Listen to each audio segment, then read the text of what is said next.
मित्रों नमस्कार, मैं अनिल वत्स। कुंभ राशि, जुलाई का महीना।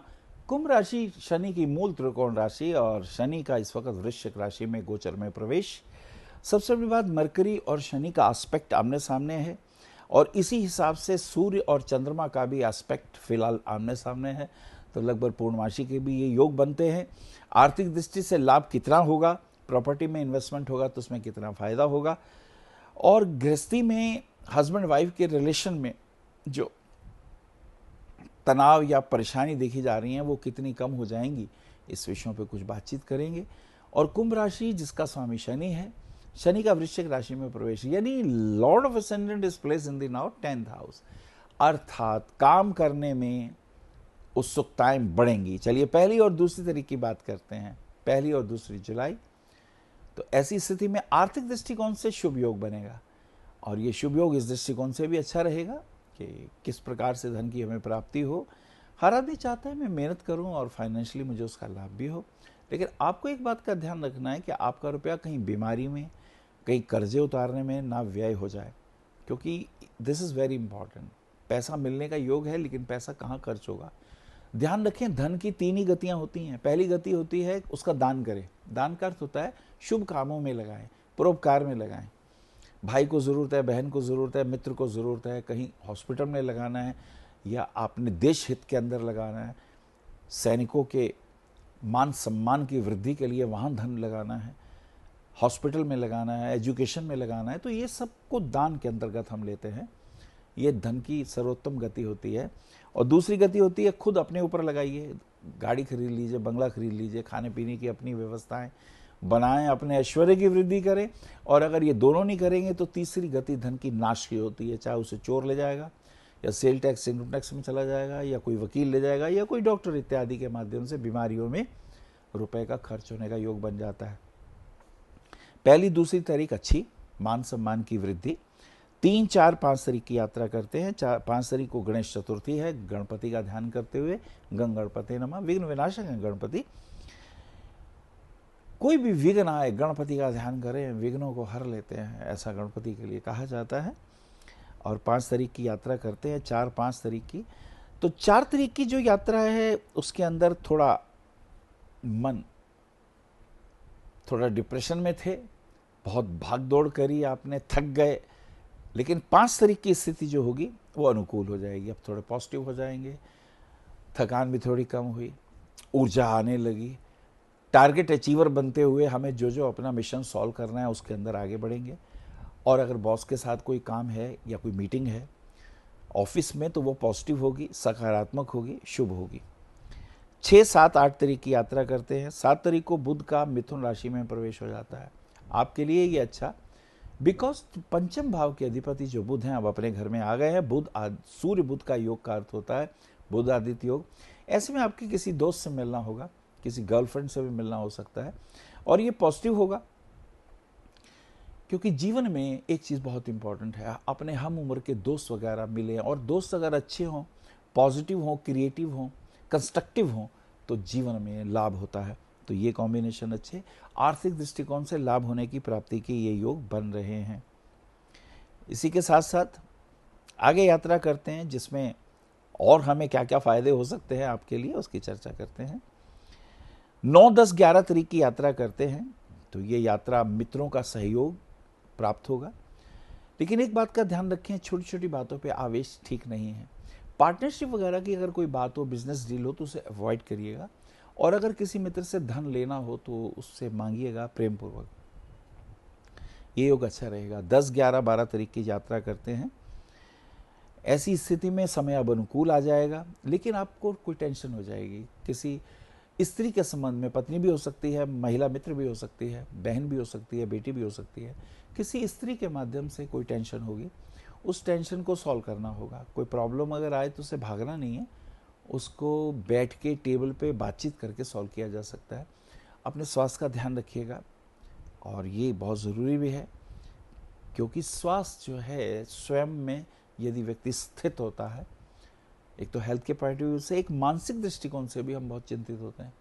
तो बी केयरफुल, उसमें ज़रा ज़्यादा ध्यान रखने की ज़रूरत पड़ जाएगी। 12, 13, 14 तारीख की बात करते हैं। 12, 13, 14 तारीख बहुत अच्छी संतान के दृष्टिकोण से कुछ अच्छी खबर। बच्चे अगर पढ़ाई में कुछ अपना सोचते हैं करियर पॉइंट ऑफ व्यू से कि हम क्या करें, वो इंजीनियरिंग ले सकते हैं, डॉक्टरी भी ले सकते हैं, मास कम्युनिकेशन के अंदर भी जा सकते हैं, या अगर वो सीए की कोई पढ़ाई करना चाहते हैं तो उसमें भी उनको लाभ होगा। कुल मिला के बच्चों के पॉइंट ऑफ व्यू से उनके बीच में रहकर उनके भविष्य के बीच में कुछ ना कुछ व्यवस्था बना के आप चलेंगे, लाभ होगा। और परिवार में कोई शुभ संदेश भी मिलने के योग बनते हैं। विवाह के दृष्टिकोण से भी अगर कोई बेटी या बेटे के लिए कोई लड़का या वधू देखते हैं तो ये भी अनुकूल योग बन रहे हैं। सूर्य बुध मंगल का योग बन रहा है पंचम भाव में, तो ये एक बहुत इंपॉर्टेंट योग है। इसमें आप अगर अपने ऑफिस में भी कोई राय देते हैं, कोई बिजनेस प्रपोजल आती है, या कोई पॉलिटिकल पॉइंट ऑफ व्यू से भी कोई बात बनती है, तो ये कुल मिला के बुरा नहीं है, इसमें पॉजिटिव दिखाई देता है। 13, 14, 15 तारीख की यात्रा करते हैं। गुरु का 14 तारीख को सिंह राशि में प्रवेश हो जाता है। अब ये बहुत इंपॉर्टेंट है। गुरु जो कि कुंभ लगन वालों के लिए आयेश होता है और द्वितीयेश भी होता है। आयेश और द्वितीयेश का 7th हाउस में, यानी कुंभ राशि से सामने सिंह राशि में जाना, तो Jupiter is now aspect the 11th house with his 5th aspect, ascendant with his 7th aspect, and as well as the 3rd house with his 9th aspect, तो it is good। एस्पेक्ट हमेशा अच्छा होता है, और Jupiter का aspect तो creative होता है, प्रोडक्टिव होता है। तो जुपिटर जब 11th हाउस को देखते हैं तो इनकम को प्रमोट करते हैं, एसेंडेंट को देखते हैं तो स्वास्थ्य अच्छा करते हैं। यहाँ पर the Lord of ascendant is also placed in the 10th house, expecting the Jupiter with his 10th aspect. तो गुरु शनि का जो ये मिलन योग है, ये भी योग आपके लिए शुभ है। आपके कारोबार में उन्नति देने वाला है, मान सम्मान की वृद्धि करने वाला ये एक अच्छा योग इस पत्री में देखा जा रहा है। चलिए 16, 17, 18 की बात करते हैं। 16 तारीख को सूर्य का कर्क राशि में प्रवेश हो जाता है। अब सूर्य जो कि स्वभावतः the Lord of 7th house if place now 6th house, छठे घर में ये सूर्य शुक्र का जो कॉम्बिनेशन है वाइफ के हेल्थ के लिए ठीक नहीं, आपके अपने भी स्वास्थ्य के लिए ठीक नहीं है। डायबिटीज़ वगैरह चेक कर लिएगा, पेंक्रियाज, प्रोस्टेट्स वगैरह का ध्यान रखिएगा, लीवर और किडनी में इन्फेक्शन ना हो, इसका तो बराबर ध्यान रखेंगे। पानी ज़्यादा पीजिए और अपने डॉक्टर को दिखाते रहिए, दिस इज़ इम्पॉर्टेंट। चलिए बात करते हैं 19, 20, 21 तारीख की। 20 तारीख को बुध का कर्क राशि में प्रवेश हो जाता है। अब 3 ग्रहों का योग कर्क राशि में है, तो इसमें ध्यान देने की बात यह है, संतान के हित का ध्यान रखिएगा, संतान की कोई चोट न लगे, कोई बीमारी ना हो, और आप अपनी हेल्थ का ध्यान रखिएगा। अब इसमें स्किन इन्फेक्शन वगैरह तंग कर सकते हैं, सो बी केयरफुल। और सबसे ज़्यादा ज़रूरी यह है, मॉर्निंग की वॉक आपके लिए बहुत ज़रूरी है। और इसी के साथ साथ किसी को बिजनेस डील के अंदर अगर कोई रुपया आप देते हैं तो ध्यान रखें, रुपया कहीं ऐसा ना हो फंस जाए। लेकिन धन की आमदनी के योग अच्छे हैं। और इसी के साथ साथ यदि आपका पेट्रोलियम प्रोडक्ट का काम है, या केमिकल का काम है, या प्लास्टिक उद्योग से संबंधित हैं, या वॉच के उद्योग से संबंधित हैं, तो आपको विशेष फायदों के योग बनेंगे। प्रॉपर्टी में अगर कहीं रुपया इन्वेस्ट होता है तो ये आपके लिए अच्छा है, शुभ है। चलिए आगे यात्रा करते हैं। आगे 21, 22 और 23 तारीख की यात्रा करते हैं। स्वास्थ्य का थोड़ा ध्यान रखिएगा, वाइफ की हेल्थ का ध्यान रखें, अपने भी स्वास्थ्य का ध्यान रखें, और थोड़ा सा इस बात का भी ध्यान रखें, घर से दूर जाने का योग हो सकता है, बिजनेस पॉइंट ऑफ व्यू से जाना पड़े, तो वो एक योग देखा जा रहा है। और इसी के साथ साथ 23, 24, 25 तारीख की बात करते हैं। भाग्य थोड़ा साथ देगा, लेकिन पैसे के दृष्टिकोण से ध्यान रखें, धन हानि ना हो। धन हानि या तो चोरी के दृष्टिकोण से, या बीमारी के दृष्टिकोण से, या कोर्ट कचहरी में अगर कोई मुकदमा वगैरह हो, इस दृष्टिकोण से धन हानि का योग बनता है।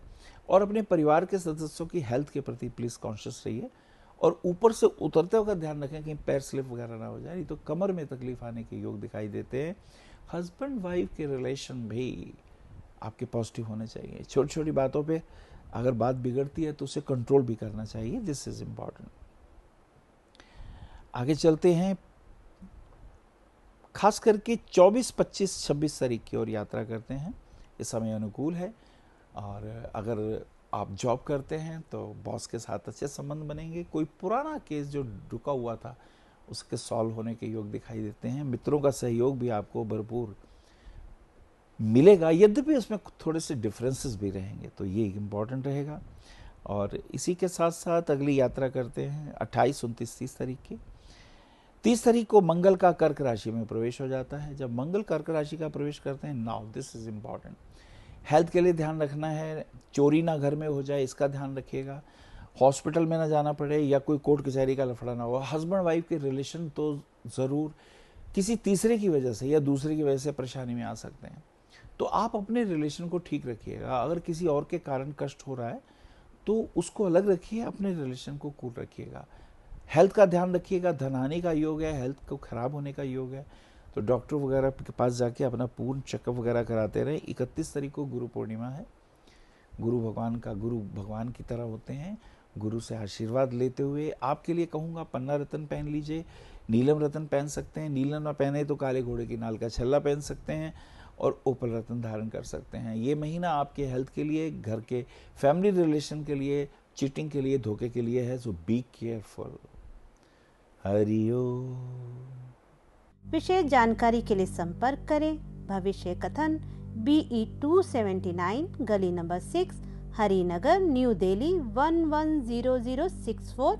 हमारे फ़ोन नंबर है 9891739999, 9818189993, 88600630309810880002।